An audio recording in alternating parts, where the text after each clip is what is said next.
Good morning, good afternoon, good evening. Whatever time of the day you're watching this video. Hi, my name is Digant Purani and I am back again with yet another interesting video. In fact, after looking at your need and requirement at this particular time, this is one of the most important video for you guys. How to create an effective resume for an MBA or for a B school. Before I get pretty much into the detail of this particular video, I really want to clear a few things.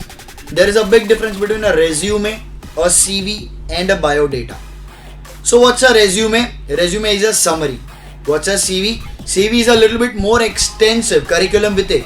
So in a CV, you are expected to write a lot of things in detail.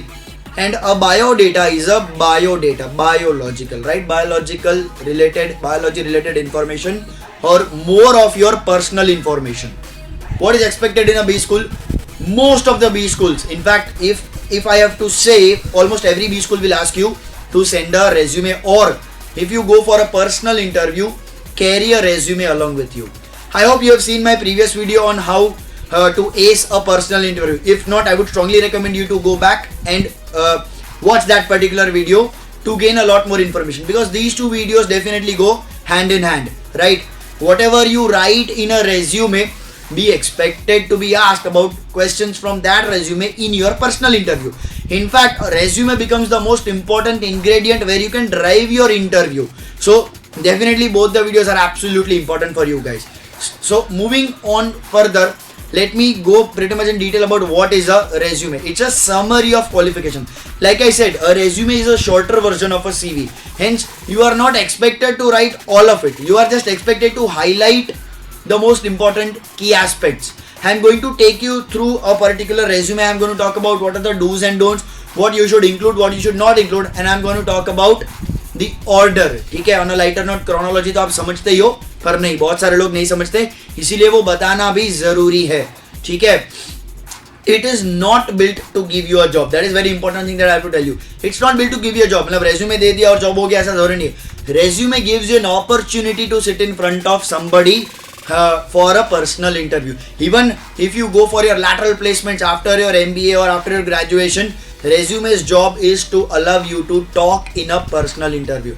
Hence, the resume needs to be really concise. कितना होना चाहिए? 1 page, 1.5 page, 2 page, 2.5 page, 3 page, सब cover करूंगा आज के video में, चिंता मत करो, ठीक है? And like I said in the previous video, I'm going to tell you again, we are also going to come up with shorter videos regarding very specific concepts, very specific questions and very specific aspects related to personal interview, group discussion, case discussion, VAT, and as well as resume building if need be. So do mention in the comment section what is the next video you would really want to see.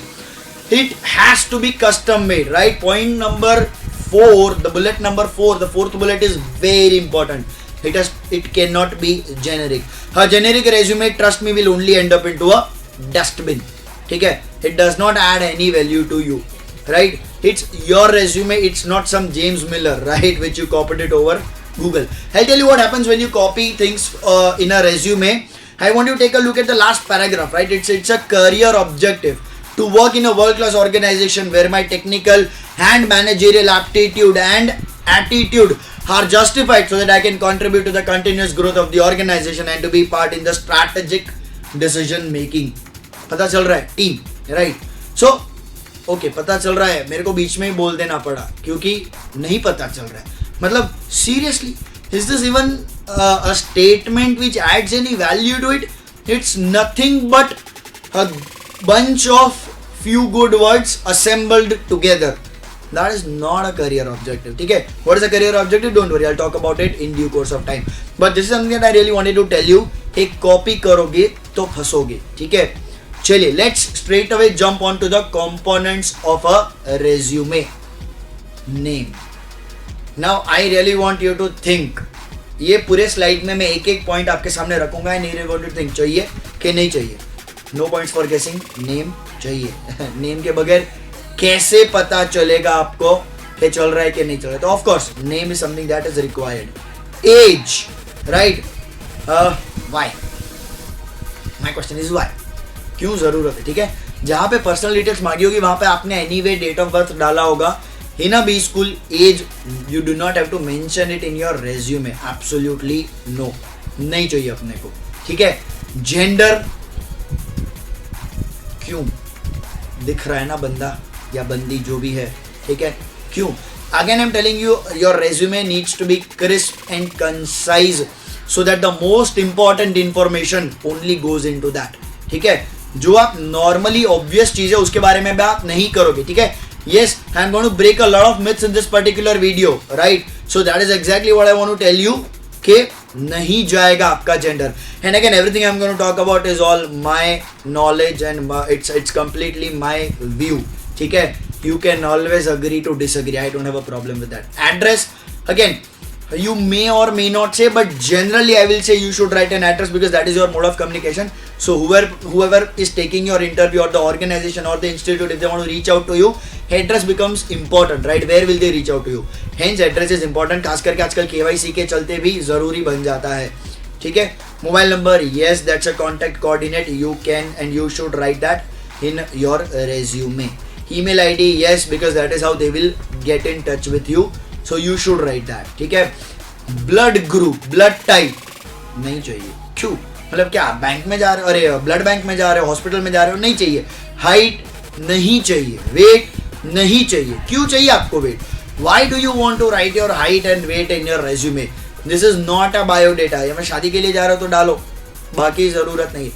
Certificates and skills, yes. But here's something that I really want to tell you, that make sure you mention relevant certificates and relevant skill sets.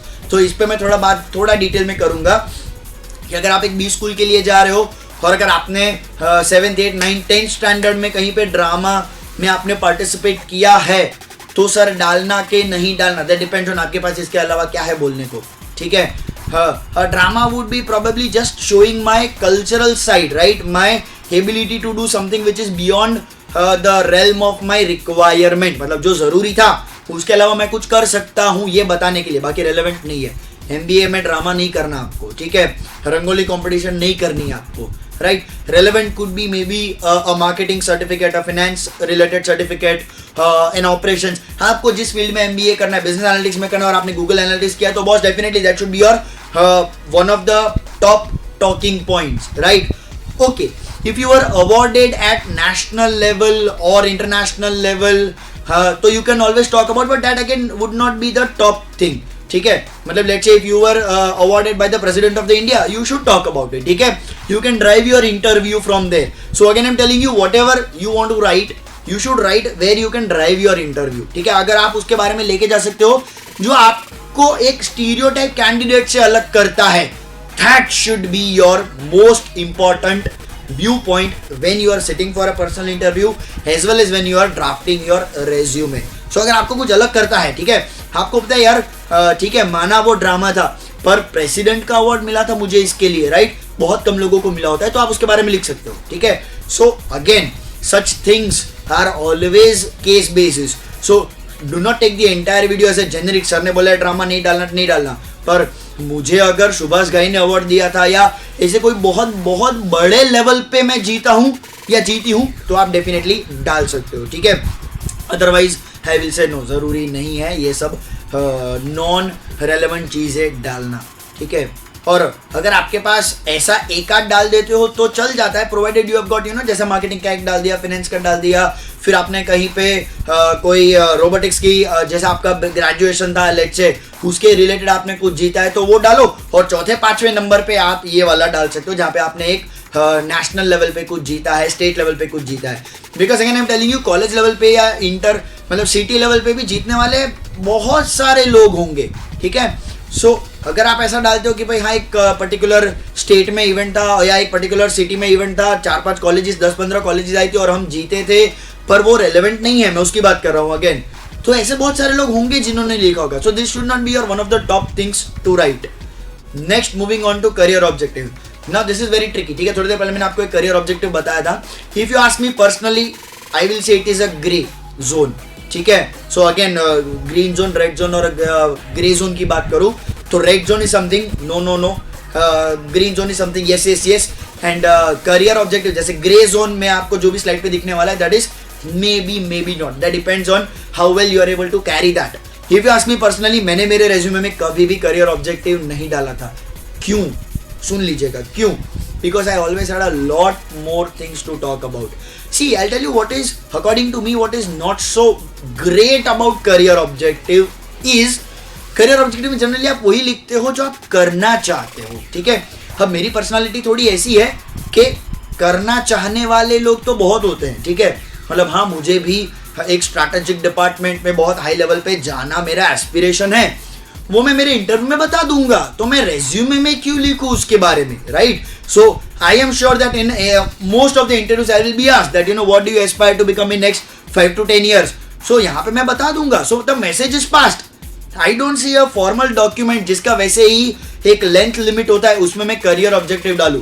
पर again let's say if you are a fresher and you do not have a lot of things to talk about, then you can always put a career objective in your resume. अगर आपके पास है बहुत सारी चीजें, तो आप कुछ relevant, मतलब एक आधा इंटर्नशिप को कट करके करियर ऑब्जेक्टिव लिखोगे तो आप फुलिशनेस डिस्प्ले कर रहे हो, ठीक है. I would rather go for an internship, a work, something that I've done, an event which I have won, or something that I've managed versus a career objective. Personal opinion. Strengths and weaknesses. Again, if you have a lot of things to write, I will say do not go for strengths and weaknesses. I'll tell you, see, I don't have to give positive view कि क्यों लिखना चाहिए. क्यों लिखना चाहिए तो शायद सबको पता है कि हाँ, ये आपके बारे में कुछ बात है तो आप लिखना चाहिए. मैं बताऊँ क्यों नहीं लिखना चाहिए, ठीक है. Because strength and weakness is again that favorite area for any interviewer जहाँ से वो आपकी बैंड बजा सकता है, ठीक है. तो आपकी स्ट्रेंथ पकड़ ली, अब आपको उसमें फंसा दिया, काउंटर क्वेश्चंस आए, फॉलो अप क्वेश्चंस आए, जैसे मैंने पर्सनल इंटरव्यू के लिए भी बात करी थी, ठीक है. सो हाँ, मैं थोड़ा वहाँ से स्निपेट उठा के फिर से बात कर रहा हूँ क्योंकि बहुत सारे लोगों ने शायद वो नहीं देखा हो, तो सुन लीजिएगा कि बहुत सारे फॉलो अप क्वेश्चंस वहाँ से आ सकते हैं, जनरल नॉलेज अवेयरनेस क्वेश्चंस आ सकते हैं. डिटेल के लिए please refer that particular video, you will know what I am trying to say talk about. So strength and weaknesses, मैं प्लेटर में सर्व करके कुछ नहीं देना चाहता जिसके वजह से वो मेरी बैंड बजाए, ठीक है. So that is the reason I would not want to write about strengths and weaknesses in my resume, ठीक है. Provided I absolutely have nothing to say, then I might go for it, but personally I would never. मतलब ना तो मेरे graduation में मैंने कभी लिखा था, ना पोस्ट ग्रेजुएशन के बाद. I have never written strength and weakness in my resume. Education background, no points for guessing. Yes, जरूरी है इसके बारे में आपको बात करना. अच्छा, कैसे लिखोगे बताऊंगा मैं, ठीक है. I have that covered in this particular video. Work experience, right. Yes, you have to talk about it, ठीक है. You have to talk about work experience. Now work versus companies. So you will obviously mention the company that you are working with, right. Obviously, no points for guessing that. You will obviously mention the work you are doing. But when you are mentioning the work you are doing, you should mention the roles, the position that you are at. So let's say if I was an AVP marketing, I will talk about my name Digant, or let's say the company's name, eClerx Services, AVP marketing, okay? Then I will talk about all the functions that I was handling, managing or leading. Let's say request for proposals and request for quotation. That is the main team name or the functional name of the work. And then in that case sub bullets I will write कि मैं उसमें क्या कर रहा था, talking to the, मतलब I will not say exactly talking to the clients, but business development support, case study development, वैसा सब. Next becomes website management. So website management में liaising with tech team, understanding the need, understanding the technical parts. I'll show that in my resume also. It's there. I have put up my own resume so that you can understand. ठीक है. अच्छा, I will never want to mention the list of clients that I have worked with, and you should not. ठीक है. Very simple reason कि those were companies clients. Point number one. Point number two, there could be a non-disclosure agreement also which you may not be aware of. You do not want to get into any kind of a trouble. That's a not very strong argument, but still you don't want to do that. Just being safe. ठीक है. Otherwise, you also don't want to talk about clients in the resume. You can always talk about it in your personal interview if need be. And if you are not tied up with any non-disclosure agreement, if your work was such, if you're, let's say you were working into the finance department and you were into some very important outsourcing work where you cannot disclose that you were a vendor, so you cannot disclose your client's name. Absolutely not. Okay, you should not do that. You should not break any non-disclosure sign-ups that you would have done ever in your past. Achievements, yes, you should talk about it. Okay. What are some of your achievements? Any certificates, any awards, any accolades during your graduation, during your work experience? You should mention that. क्या order में जाना चाहिए? Again, the list that you see is not the order. ठीक है. These are some of the words that these are some of the topics that you should consider whether to go for it or not to go for it. Roles and responsibilities obviously yes जाना चाहिए. Marital status no. ठीक है boss, किसी को फर्क नहीं पड़ता आप मैरिड हो कि अनमैरिड हो. You are not applying for Bharat matrimony शादी.com नहीं कर रहे हो आप. ठीक है, you are going for a professional interview. ठीक है, why do you want to say if you are married versus you are single? And most of you are currently in your graduation. मतलब it's a useless piece of information. You are wasting that space by writing marital status unmarried. एक line waste कर रहे हो आप. उस line के बदले बहुत कुछ अच्छा अपने बारे में लिख सकते हो. Straightforward no, you will not go ahead with marital status. ठीक है, अगर आपको कभी भी डाउट आता है कि सर हमने यहाँ पे देखा था, किसी ने लिखा हुआ था, मेरे से बात करो. ठीक है, I will give you enough justifications to not go ahead with marital status. Hobbies, again for me it's a no, but then I will still say it's a gray area. If you do not have a lot of things to write about, then you can write your hobbies. Otherwise resume में hobbies डालने की ज़रूरत नहीं पड़ती है. ठीक है, be prepared for follow up questions. Again I'm telling you, personality traits. ठीक है, so personality traits मतलब dedicated, hardworking. क्यों लिखने का ज़रूरत नहीं है. Personality traits is something that they will ask you and you will talk about it, right? Be data oriented, ऐसा बोलता हूँ मैं. ठीक है, be quantifiable in your resume. Whatever you say should be measurable. Personality traits, आपके personality traits, आप aggressive हो, आप good listener हो. लिखते हैं लोग ऐसे कि some special qualities, not part of the resume. Sorry, not part of the resume. ठीक है, let's move to the next one. References, again no. कि भाई 2 to 3 references. Many colleges will ask you for references in their own college form. वहां डाल दो क्योंकि वहां उन्होंने पूछा है. रेज्यूमे डॉक्यूमेंट में लिखने की जरूरत नहीं है. ठीक है, awards of course yes you will write. School and college information. ठीक है, of course you will write, but what will you right? Name of the school, your board, कौन से बोर्ड में थे आप, आपके कितने परसेंटेज आए थे, और year of passing. I think these are the most important information when it comes to school and college. ये जब आप academics लिखते हो ना वहाँ पे जाएगा. हाँ, जो आपने इसमें अचीवमेंट किया होगा that can go into the achievement section that you see on top of that. ठीक है, so achievement, certificate, skills जो आपने पहले कॉलम में देख रहे हो वहाँ पे आप उसके रिलेटेड अचीवमेंट्स डालो. But when I am giving information, which school I was in, which board I was in, कितने परसेंटेज आए थे मेरे 10th स्टैंडर्ड में, 12th स्टैंडर्ड में, या 12th स्टैंडर्ड इक्विवेलेंट में, कौन से ईयर में मैंने पास करा था, बस यही चीज़ें आपको लिखने की ज़रूरत है. Nothing beyond that. यूनिवर्सिटी और बोर्ड का नाम. ठीक है, volunteering, any sort of volunteering work you have done, yes, you should mention that because that shows your second and third side of the personality. Family background, no, it is your interview, it is your resume, not your family's resume. So I hope you understand the gray areas. I leave that to you. You can always consult your mentors before putting it down or not. These are some of the greens and the reds that you should and you should not, respectively. In case if you have query, you can always put it down in the comment section. If you know me personally, you can always reach out to me and I will be more than happy to guide you. If you are still confused कि ऐसा है और वैसा है तो क्या करना चाहिए, let me show my own resume and now let me also show the chronology. क्या ऑर्डर में एक अच्छा रेज्यूमे जाता है. ठीक है, चलिए. सो अगेन थोड़ा आपको नज़दीक में जूम वूम करके देखना पड़ेगा because it's a big resume. Let me tell you, this is a little bit older resume. 2016 में मैंने बनाया हुआ था. Purposefully I have not put my recent resume because I don't want it. ठीक है, बट जो बता रहा हूँ ना वो आपके लिए रेलेवेंट है, राइट. सो वहाँ तक भी अगर मैं बात करूँ तो मेरा कुछ 5, 5.5, 5.25 साल तक का वर्क एक्सपीरियंस हो गया था. And my resume was only 2 sides. Today if you ask me, my resume is of 3 sides. After 9 years of work experience total, my resume is still of only 3 sides because I do not want to bore people. Very simple. ठीक है. हाँ, अगर आप fresher हो तो कितना होना चाहिए मैं बात करूंगा, चिंता मत करो. ठीक है. सो एकदम टॉप राइट, टॉप लेफ्ट पे आप देख रहे हो तो मैंने पर्सनल डिटेल्स डाले हैं. My name, my degree, highest qualification. ठीक है. हाँ, मैंने पर्सनल डिटेल्स मेरे ब्लैकआउट किए हैं because I don't want the paparazzi. ठीक है, बढ़िया. Those who know me they know me. Mobile number, email ID and LinkedIn. Provided your LinkedIn is updated then put, otherwise you don't put. ठीक है. हाँ, address की जगह है तो डालो, नहीं है तो मत डालो. अच्छा, मैंने तो ऊपर हेडर में डाला हुआ था because this is something that my B school wanted me to do it that way. It was my B school's format. So मैंने उसको बहुत ऑफिशियल और फॉर्मल तरीके से फॉलो किया है. आप चाहो तो वो जो मैंने हेडर में डाला उसको नीचे डाल सकते हो. ठीक है, you need not necessarily put it at the header part. मुझे 2 पेज में क्रिस्प करना था, तो चीज़ों को थोड़ा कंबाइन करना था, तो मैंने स्पेस का बेटर यूटिलाइजेशन किया और मैंने ऊपर डाल दिया. तो अगर आपका रेज्यूमे मेरे जैसा है जहाँ पे बहुत कुछ है बोलने के लिए, तो आप ये कर सकते हो. Otherwise you can put that name and degree and everything lower, that is still fine. ठीक है. I will straight away the very first point if you can see is nothing but the most recent work experience. Again, this is 2016, so I have not talked about the current organization that I'm working with. But if you can see, it's the name of the organization, my actual designation which was process manager, then duration, तो कब से कब तक मेरा वहाँ पे चल रहा था. ठीक है. till date करके डाला. and key roles and responsibilities, तो key role marketing manager, and then some of the most important roles and responsibilities.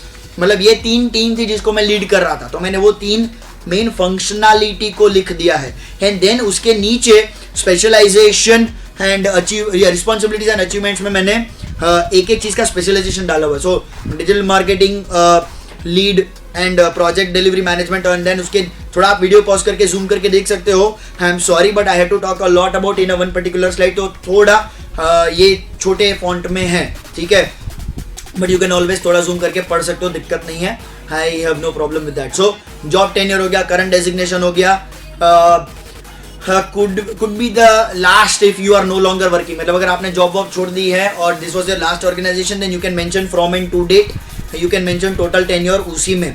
तो एक छोटे से टेबल मैंने बहुत इंपॉर्टेंट इन चीजें डाल दी. So let's say if the person who is sitting in front of me does not want to spend a lot of time, I will give you rational for doing this. ठीक है. If somebody does not want to spend a lot of time on my resume, then I have to be crisp and still I have to sell myself very brilliantly. So वो एक table में हो गया. The person need not go very much in detail, and if somebody is someone wants to spend more time, तो पढ़ो नीचे detail में, कोई दिक्कत नहीं है. तो चाहे आप ऊपर का टेबल पढ़ रहे हो या चाहे नीचे का पढ़ रहे हो, आपके हिसाब से मैंने मेरी बेस्ट चीजें वहां पे बता दी है. ठीक है.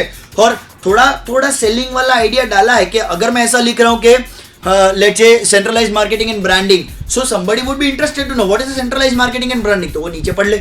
ठीक है. डिटेल में कर ले. प्री सेल्स मैनेजर नीचे पढ़ ले. ठीक है.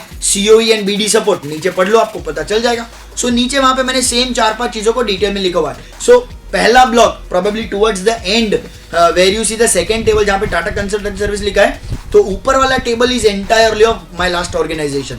उसके नीचे उसके पहले वाला ऑर्गेनाइजेशन. सो अगर आपने 2-3 जॉब स्विच किए तो आप ऐसे टेबल बाय टेबल बना सकते हो. ठीक है. I hope you are able to understand where I am talking pretty much in bullet points. Now that is very important. Keep your data और keep your information pretty much concised in bullets. ठीक है. Let's quickly go to the next one where I am talking about academic details. तो work ex हो गया. वर्केक्स के बाद में जाता हूँ एकेडमिक टेबल. अगेन आप देख सकते हो एक टेबल में मेरा काम हो गया. सो यहाँ पे मैं पढ़ने वाले का बहुत समय वेस्ट नहीं कर रहा हूँ. इससे क्या एडवांटेज होता है पता है, वो पूरा पढ़ेगा और मैं कुछ भी नहीं चाहता कि वो मिस आउट कर ले. अगर मैं ऐसा लंबा लिखता हूँ ना, तो आई विल लूज इंटरेस्ट. मतलब अगर मैं आपको ही 4 पेज दूं पढ़ने के लिए, आप खुद कंटाल जाओगे. ठीक है. सो रेपिटेटिव चीज नहीं चाहिए. मतलब हर बार मैं क्यों लिखूं degree MMS college this, then degree B college. एक टेबल में आ रहा है, उसको क्लियरली दिख रहा है. B electronics K J Somaiya Mumbai university 2008 खत्म. MMS K J Somaiya Mumbai university 2013 खत्म. Diploma of engineering from so and so college from so and so university खत्म. SSC so and so खत्म. That's it. Then I will talk about key projects because that is very important and I want them to look at it. Now these were my key projects during my academics. ठीक है. Talk about it during my MBA academics and during my engineering academics. तो एक 1 liner में project title दे दिया और उसका 1 line में explanation दे दिया. जब जरूरत पड़ेगी पूछा जाएगा तो डिटेल में उनके सामने मैं पूरा बता दूंगा. ठीक है. And then of course other achievements. So what apart from my curriculum I have done, everything is written in other posts and responsibilities. So when I talk about post and responsibilities, I am actually shouting out loud that wherever I was, I have always managed many things, right? Co-curricular activities, extracurricular activities also line up and other skill sets. Now other skill sets is very important. If you can see, I have not written. ठीक है. मेरे 2 page खत्म हो गए थे and बस मेरे को इतने में करना था. ठीक है. सो when I am talking so much in 2 pages, I will not mention about other skill sets. Now very specifically I have written computer skills and tally etc. ठीक है. अब कंप्यूटर स्किल्स में बहुत सारे लोग लिख देते हैं MS Word, MS Excel, MS Paint, ऐसे 4 करके डालते. C programming. मैं बोल रहा हूँ रेलेवेंट डालो ना. ठीक है. रेलेवेंट डालो सर. तो अगर आपके कोई स्किल सेट्स है रेलेवेंट है, ठीक है, जैसे आपने गूगल एनालिटिक्स किया हुआ तो गूगल एनालिटिक्स लिखना चाहिए आपको. ठीक है. सर हमने कुछ नहीं किया, let's say if you are that category जिनको MS वर्ड एक्सेल के अलावा चीजें नहीं आती, तो पहले तो दो बातें, एक वर्ड में MS ऑफिस लिख दो, चलेगा, मुझे प्रॉब्लम नहीं है। दूसरा, be prepared for a few questions on that. तो अगर सिर्फ यही स्किल सेट है, नहीं किया है आपने बहुत कुछ, तो भाई उसको थोड़ा रिवाइज कर लो ढंग से, ठीक है। एक्सेल में वी लुकअप, एच लुकअप, ये सब थोड़ा आपको बहुत पता हो जाना चाहिए, नहीं तो रिसर्च करो इनके बारे में, ठीक है। आई एम नॉट टेलिंग यू कि आपको VB मैक्रोज आना चाहिए, जरूरी नहीं है, ठीक है, but at least V lookup, H lookup तक तो आपको पता होना चाहिए। पिवट टेबल कैसे क्रिएट करना आपको पता होना चाहिए, पिवट टेबल क्या होता है और कब यूज होता है ये आपको पता होना चाहिए, ठीक है। So computer skill sets again you can mention if you have space in your resume, otherwise it's fine if you do not mention, जरूरी नहीं है। Let's understand the overall verbiage of your resume. This is very important. So मैंने अभी तक आपको बता दिया क्या लिखना है, कैसे जाएगा, क्या ऑर्डर में जाएगा। मैं आपको ये बता रहा हूँ कि क्या चॉइस ऑफ वर्ड्स होने चाहिए, because that is very important. आप लगभग आप समझ लो, आपका कोई प्रोजेक्ट होगा जो 6 महीने चलेगा, उसको आपको एक लाइन में लिखना है, वेरी इंपॉर्टेंट। आपका 2.5 साल का वर्क एक्स है, आपको 3-4 बुलेट में खत्म करना है, very important. So use some of these words. Let's say if you have to showcase that you are a problem solving person, then use words like assessed, identified, evaluated, discovered, examined, right? Very important. You should use these words rather than found out, right? Discovered or evaluated, examined, right? If you are an administration or a project management profile, delegated, initiated, implemented, organized, so coordinated, liaising, ये सारे choice of words होने चाहिए। If you are into a marketing or a PR profile, again represented, led, ठीक है। So use those particular type of verbiage in your resume, ठीक है। Let us understand quickly some of the things that you really need to know. For a fresher your resume should be 1 page, 1 side, maximum 1.5, not more than that. हाँ, अगर आपके पास 2-2.5 साल का work है तो आप 2 पेज तक सीमित रखो। मेरा 5 साल के बाद भी मेरा 2 पेज था, ठीक है। So accordingly your resume should not B more then 2 sides. Again, I'm telling you 2 sides, 1.5 to 2 sides is maximum. I'll be very honest with you. जब हमारे कॉलेज के प्लेसमेंट आते थे MBA में, we were very blatantly told your resume should not be more than 1 side. 1 side, even if you have got a work ex. तो ये जो अभी 2 पेज में रखा हुआ, 2 साइड में रखा हुआ था ना, वो तभी मैंने 1 साइड में पूरा खत्म करा था। हमें बोला गया था anything beyond that you will not write. So जबरदस्ती हमसे चीजों को कंसाइज तरीके से रखवाया जाता था। Structure it in the decreasing order of chronology and or importance. Very important, ठीक है, very vital rule over here. Structure कैसे करना, जिसके बारे में आपको ज्यादा बात करनी है। मतलब 6 सिग्मा के बारे में बात करनी है तो मैं लिखूंगा 6 सिग्मा के बारे में, कहीं पे ऊपर लिखूंगा, ठीक है। अगर मुझे उसके बारे में बात नहीं करनी है, जो ये रेज्यूमे में मैं नहीं करना चाहता था, तो मैंने उसको ऊपर नहीं लिखा है, मैंने लिखा है पर नीचे लिखा है। That is very important. Academics go chronologically, work experience go chronologically in the decreasing order. By decreasing order I mean recent to past. सबसे पहले रीसेंट, फिर उसके पहले, फिर उसके पहले वाला, फिर उसके पहले वाला, फिर उसके पहले वाला। Very important point is no mistakes, ठीक है। Use spell check, use grammar check, किसी को दिखाओ अगर चाहिए तो। Use indentation, that is very important. मतलब एक बुलेट इधर खिसक गया, एक बुलेट इधर चला गया।